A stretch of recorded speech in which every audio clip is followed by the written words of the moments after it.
El Gran Protocolo, numeral 95. En el capítulo 25 del Evangelio de Mateo, Jesús vuelve a detenerse en una de estas bienaventuranzas, la que declara felices a los misericordiosos.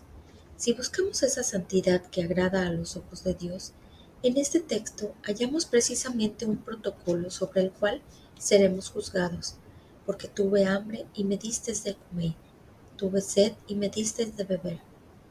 Fui forastero y me hospedasteis, estuve desnudo y me vestisteis, enfermo y me visitasteis, en la cárcel y vinisteis a verme. Por fidelidad al Maestro.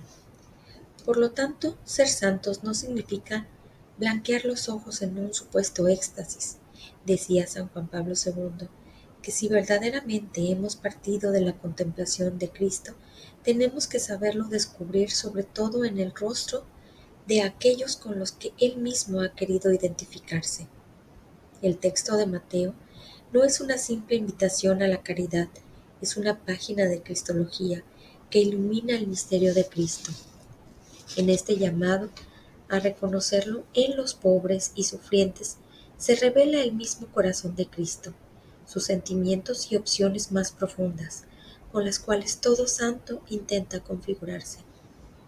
Ante la contundencia de estos pedidos de Jesús, es mi deber rogar a los cristianos que los acepten y reciban con sincera apertura, sin glosa, es decir, sin comentario, sin elucubraciones o excusas que les quiten fuerza.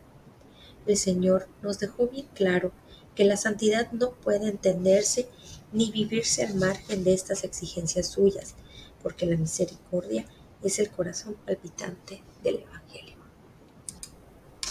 Cuando encuentro a una persona durmiendo a la intemperie en una noche fría, puedo sentir que ese bulto es un imprevisto que me interrumpe, un delincuente ocioso, un estorbo en mi camino, un aguijón molesto para mi conciencia, un problema que deben resolver los políticos y quizá hasta una basura que ensucia el espacio público. O puedo reaccionar desde la fe y la caridad y reconocer en él a un ser humano con mi misma dignidad, a una criatura infinitamente amada por el Padre, a una imagen de Dios, a un hermano redimido por Jesucristo. Eso es ser cristianos. ¿O acaso puede entenderse la santidad al margen de este reconocimiento vivo de la dignidad de todo ser humano? Esto implica para los cristianos una sana y permanente insatisfacción, aunque aliviar a una sola persona ya justificaría todos nuestros esfuerzos, eso no nos basta. Los obispos de Canadá lo expresaron claramente mostrando que en las enseñanzas bíblicas sobre el jubileo, por ejemplo, no se trata solo de realizar algunas buenas obras, sino de buscar un cambio social, para que las generaciones posteriores también fueran liberadas. Claramente el objetivo debía ser la restauración de sistemas sociales y económicos justos para que ya no pudiera haber exclusión. Las ideologías que mutilan el corazón del Evangelio. Lamento que a veces las ideologías nos lleven a dos errores nocivos. Por una parte, el de los cristianos que separan estas exigencias del Evangelio de su relación personal con Dios, de la unión interior con Él, de la gracia. Así se convierte el cristianismo en una especie de ONG, quitándole esa mística luminosa que tan bien vivieron y manifestaron San Francisco de Asís, San Vicente de Paul, Santa Teresa de Calcuta y otros muchos. A estos grandes santos ni la oración, ni el amor de Dios, ni la lectura del Evangelio les disminuyeron la pasión o la eficacia de su entrega al prójimo, sino todo lo contrario. También es nocivo e ideológico el error de quienes viven sospechando del compromiso social de los demás, considerándolo algo superficial, mundano, secularista, inmanentista, comunista, populista, o lo relativizan como si fuera otras cosas más importantes, o como si solo interesara una determinada ética o una razón que ellos defienden. La defensa del inocente que no ha nacido, por ejemplo, debe ser clara, firme y apasionada, porque ahí está en juego la dignidad de la vida humana, siempre sagrada, y lo exige el amor a cada persona, va más allá de su desarrollo. Pero igualmente sagrada es la vida de los pobres que ya han nacido, que se debaten en la miseria, el abandono, la postergación, la trata de personas, la eutanasia encubierta en los enfermos y ancianos privados de atención, las nuevas formas de esclavitud y en toda forma de descarte. No podemos plantearnos un ideal de santidad que ignore la injusticia de este mundo, donde unos festejan, gastan alegremente y reducen su vida a las novedades del consumo, al mismo tiempo que otros solo miran desde afuera mientras su vida pasa y se acaba miserablemente. Suele escucharse que frente al relativismo y a los límites del mundo actual sería un asunto menor la situación de los migrantes, por ejemplo. Algunos católicos afirman que es un tema secundario al lado de los temas serios de la bioética.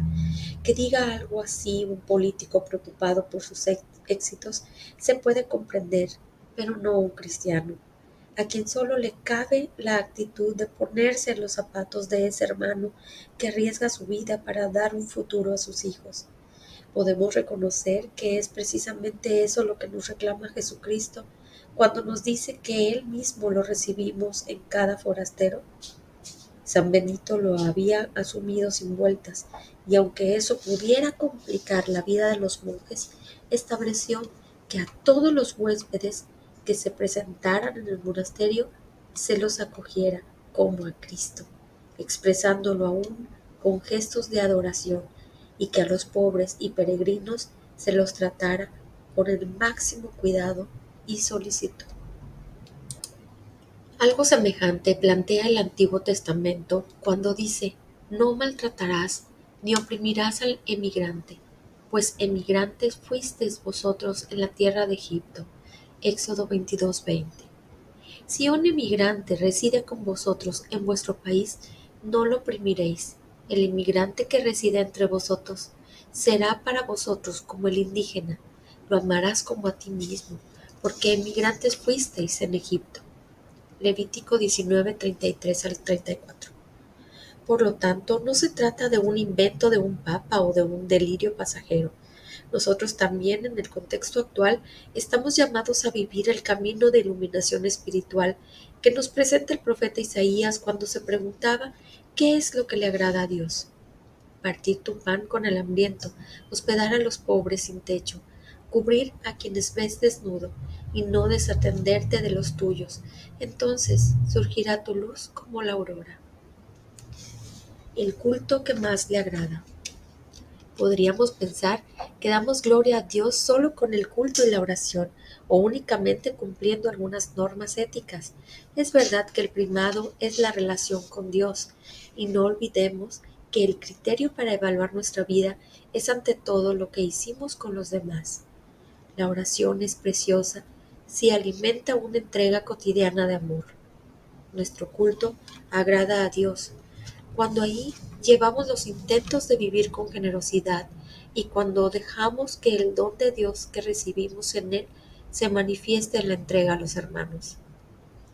Por la misma razón, el mejor modo de discernir si nuestro camino de oración es auténtico será mirar en qué medida nuestra vida se va transformando a la luz de la misericordia, porque la misericordia no es solo el obrar del Padre, sino que ella se convierte en el criterio para saber quiénes son realmente sus verdaderos hijos. Ella es la viga maestra que sostiene la vida de la Iglesia. Quiero remarcar una vez más que si bien la misericordia no excluye la justicia y la verdad, ante todo tenemos que decir que la misericordia es la plenitud de la justicia y la manifestación más luminosa de la verdad de Dios. Ella es la llave del cielo.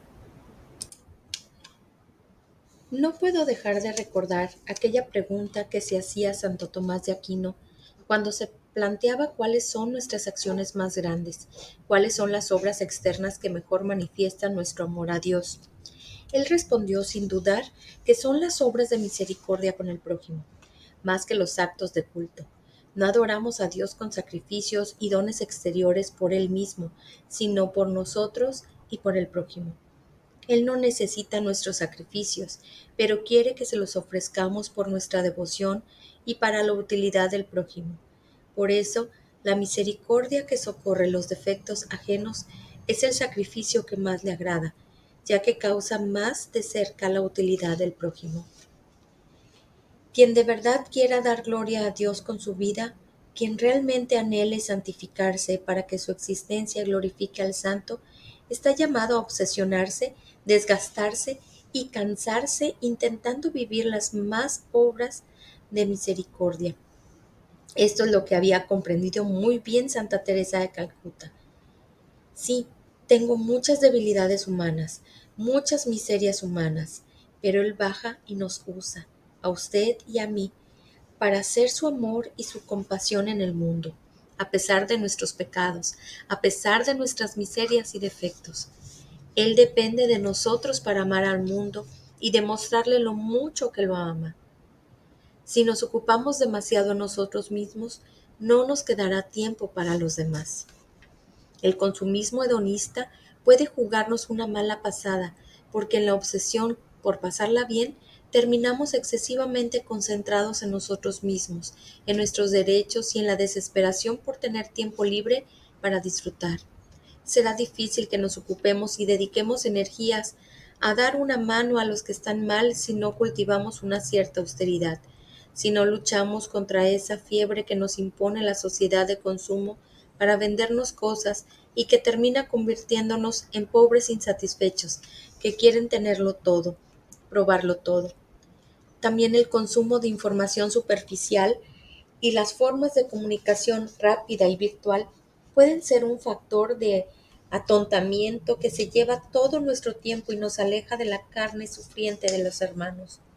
En medio de esta vorágine actual, el Evangelio vuelve a resonar para ofrecernos una vida diferente, más sana y más feliz. La fuerza del testimonio de los santos está en vivir las bienaventuranzas y el protocolo del juicio final.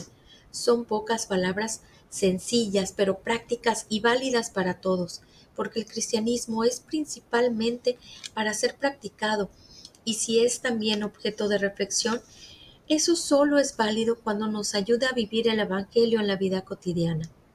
Recomiendo vivamente releer con frecuencia estos grandes textos bíblicos, recordarlos, orar con ellos, intentar hacerlos carne. Nos haría bien, nos hará genuinamente felices.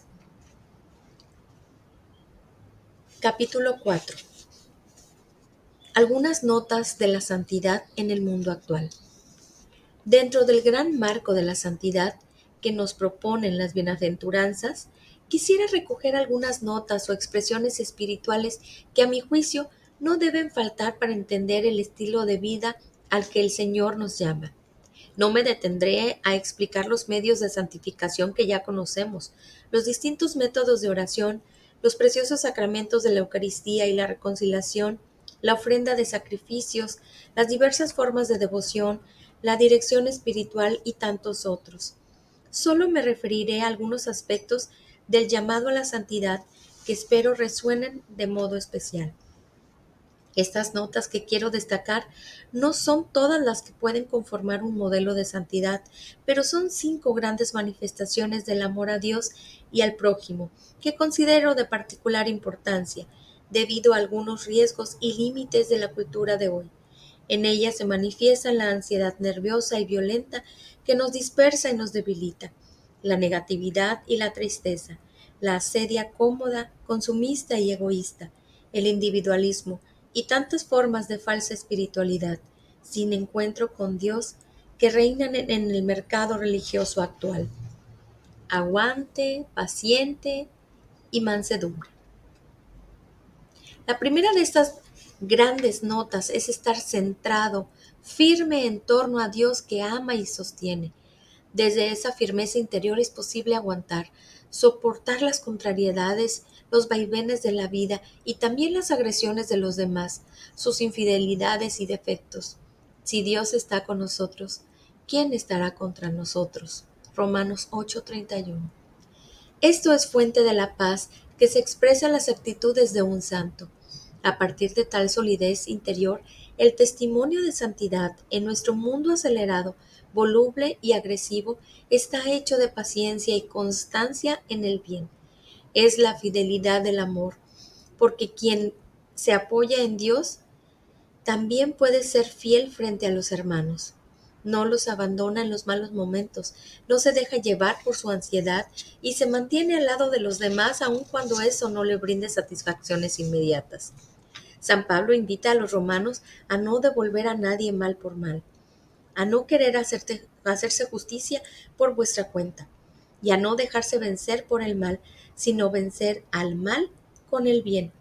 Esta actitud no es expresión de debilidad, sino de la verdadera fuerza, porque el mismo Dios es lento para la ira, pero grande en poder.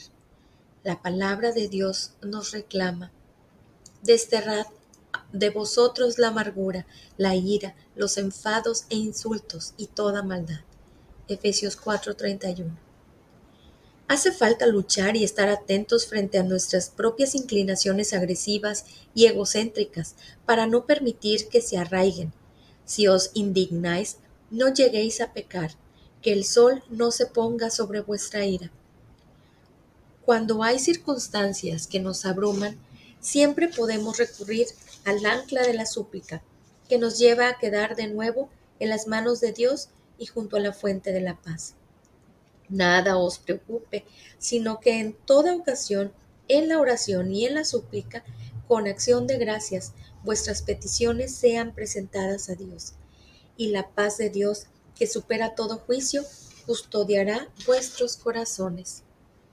También los cristianos pueden formar parte de redes de violencia verbal a través de Internet y de los diversos foros o espacios de intercambio digital.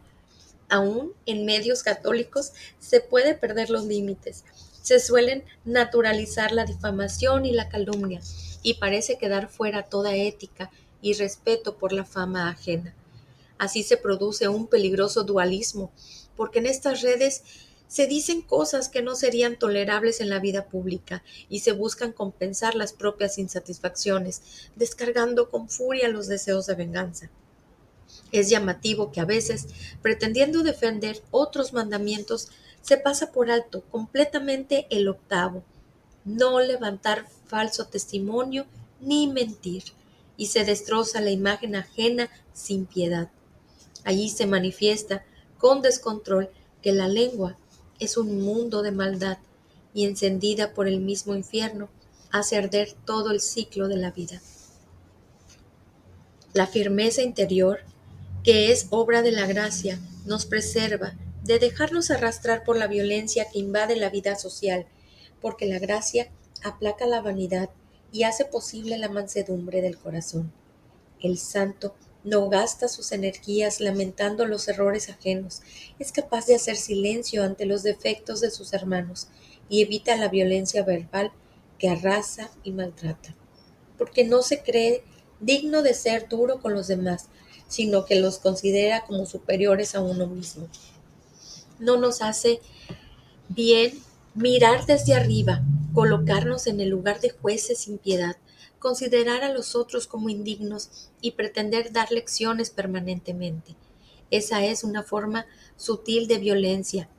San Juan de la Cruz proponía otra cosa: sea siempre más amigo de ser enseñado por todos que de querer enseñar aún al que es menos que todos.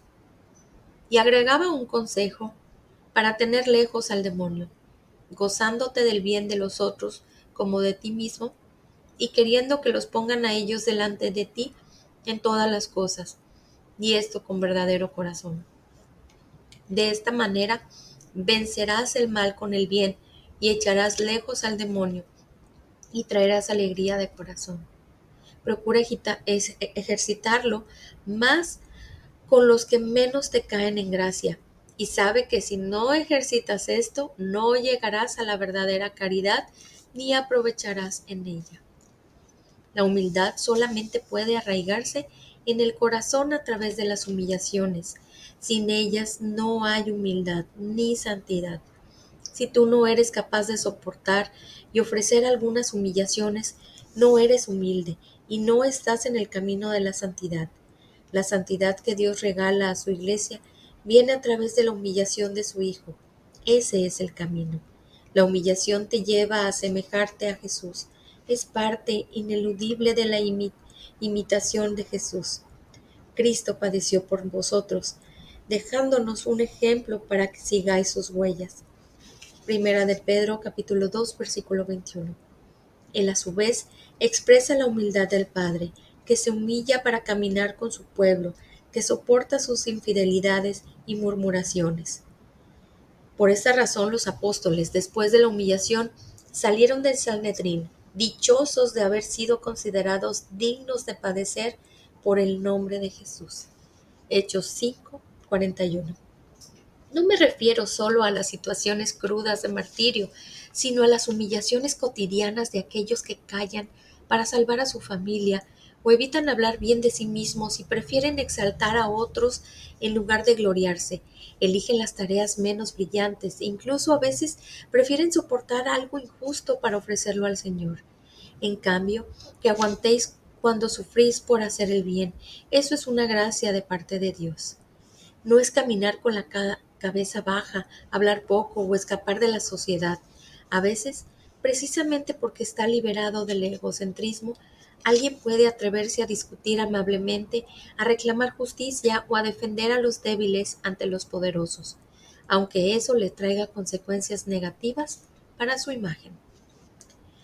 No digo que la humillación sea algo agradable, por eso sería, porque eso sería masoquismo, sino que se trata de un camino para imitar a Jesús, crecer en la unión con Él.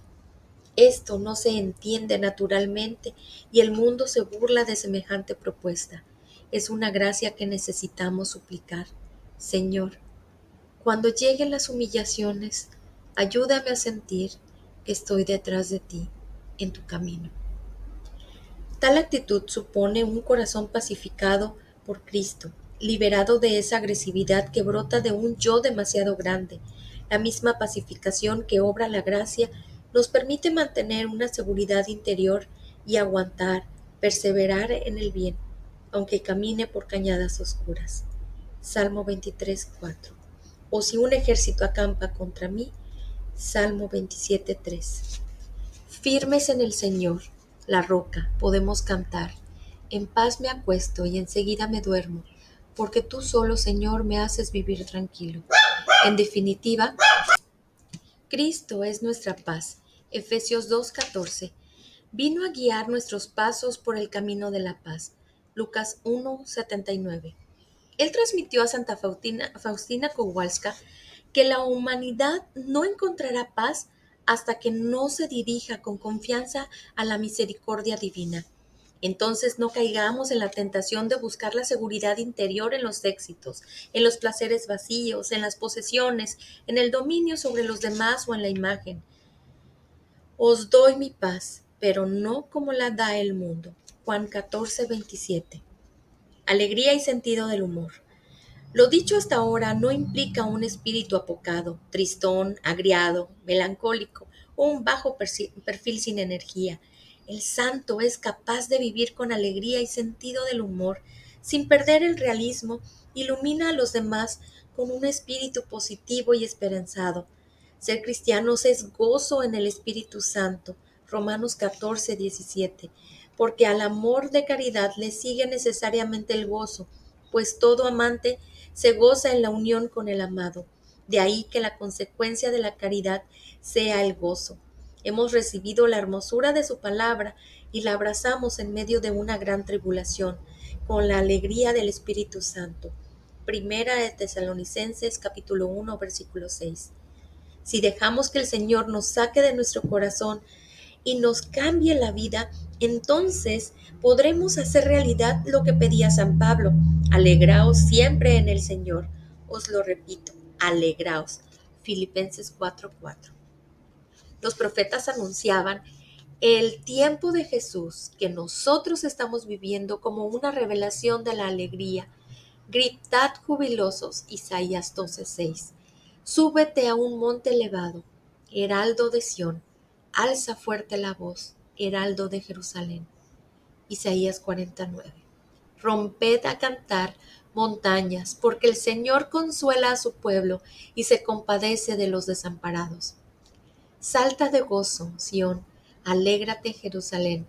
Mira que viene tu Rey, justo y triunfador. Y no olvidemos la exhortación de Nehemías: no os pongáis tristes, el gozo del Señor es vuestra fuerza. María, que supo descubrir la novedad que Jesús traía, cantaba: se alegraba mi espíritu en Dios mi Salvador. Lucas 1:47. Y el mismo Jesús se llenó de alegría en el Espíritu Santo. Cuando él pasaba, toda la gente se alegraba. Después de su resurrección, donde llegaban los discípulos, había una gran alegría. A nosotros Jesús nos da una seguridad: estaréis tristes, pero vuestra tristeza se convertirá en alegría. Volveré a veros, y se alegrará vuestro corazón, y nadie os quitará vuestra alegría. Os he hablado de esto para que mi alegría esté en vosotros y vuestra alegría llegue a plenitud. Hay momentos duros, tiempos de cruz, pero nada puede destruir la alegría sobrenatural que se adapta y se transforma y siempre permanece, al menos como un brote de luz que nace de la certeza personal de ser infinitamente amado, más allá de todo. Es una seguridad interior, una serenidad esperanzada que brinda una satisfacción espiritual incomprensible para los parámetros mundanos. Ordinariamente la alegría cristiana está acompañada del sentido del humor, tan destacado, por ejemplo, en Santo Tomás Moro, en San Vicente de Paul o de San Felipe Neri. El mal humor no es signo de santidad. Aparta tu corazón de la tristeza. Es tanto lo que recibimos del Señor para que lo disfrutemos. Primera de Timoteo 6:17, que a veces la tristeza tiene que ver con la ingratitud, con estar tan encerrado en sí mismo que uno se vuelve incapaz de reconocer los regalos de Dios. Su amor paterno nos invita: hijo, en cuanto te sea posible, cuida de ti mismo, no te prives de pasar un día feliz. Nos quiere positivos, agradecidos y no demasiado complicados. En tiempo de prosperidad disfruta. Dios hizo a los humanos equilibrados, pero ellos se buscaron preocupaciones sin cueto. En todo caso, hay que mantener un espíritu flexible y hacer como San Pablo: yo he aprendido a bastarme con lo que tengo. Es lo que vivía San Francisco de Asís, capaz de conmoverse de gratitud ante un pedazo de pan duro o de alabar feliz a Dios, solo por la brisa que acariciaba su rostro. No estoy hablando de la alegría consumista e individualista tan presente en algunas experiencias culturales de hoy, porque el consumismo solo empacha el corazón, puede brindar placeres ocasionales y pasajeros, pero no gozo. Me refiero más bien a esa alegría que se vive en comunión, que se comparte y se reparte, porque hay más dicha en dar que en recibir. Dios ama al que da con alegría. El amor fraterno multiplica nuestra capacidad de gozo, ya que nos vuelve capaces de gozar con el bien de los otros. Alegraos con los que están alegres. Nos alegramos siendo débiles, con tal de que vosotros seáis fuertes. En cambio, si nos concentramos en nuestras propias necesidades, nos condenamos a vivir con poca alegría.